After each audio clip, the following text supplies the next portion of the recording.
तेहेन दार्जिलिंग रेना DM office meeting hall रे सर्वदलीय बैठक ताहे कना और ओना सर्वदलीय बैठक रे को ठौको गोटा केदा जे दाराइकान 26 जून हिलो हुयुआ जीटीए रेना इलेक्शन और भोट काउंटिंग दो हुयुआ 29 जून हिलो।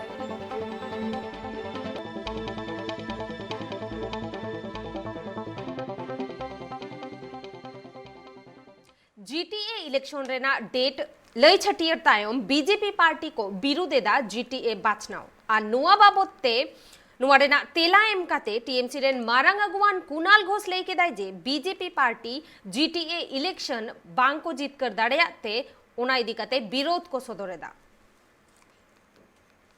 ইনসিডেন্ট এবং সেখানে যারা বিক্ষোভ করছেন আমি শুধু এইটুকু বলতে পারি সরকারের উপর আস্থা রাখুন। প্রশাসন গোটা বিষয়টি দেখছেন, এটা সরকারের বিষয়, এর সঙ্গে আমাদের দলের কোনো সম্পর্ক নেই।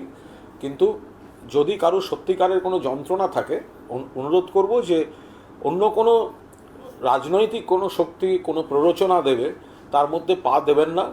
সমস্যা থাকলে নিশ্চিতভাবে তার সমাধান হবে এবং মাননীয় মুখ্যমন্ত্রী মমতা বন্দ্যোপাধ্যায়ের নেতৃত্বে এই সরকার সংবেদনশীল সরকার। যদি কোথাও কোনো ন্যায্যত কোনো যন্ত্রণা থাকে সংবেদনশীল মন নিয়ে এবং খোলা চোখেই গোটা বিষয়টি মুখ্যমন্ত্রী এবং এই প্রশাসন দেখবেন। ফলে শান্তভাবে একদম আইনের মধ্যে থেকে যতটা যেভাবে সম্ভব আপনারা দেখুন, কারোর কোনো প্ররোচনায় পা দেবেন না। মাননীয় মুখ্যমন্ত্রীর উপর পূর্ণ আস্থা রাখুন।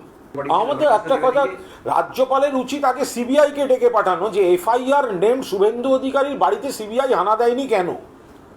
রাজ্যপাল যে নাটকটা করছেন শুভেন্দুর জেঠুর ভূমিকায়, তো সেই জায়গাটায় দাঁড়িয়ে রাজ্যপাল শুভেন্দুর বাড়িতে বা অফিসে কেন পুলিশ গেছে, রাজ্যপালের উচিত সিবিআইকে ডেকে পাঠানো যে সিবিআই এর এফআইআর নেমড ক্যামেরার সামনে দাঁড়িয়ে কাগজ মুড়ে নিয়ে নিল।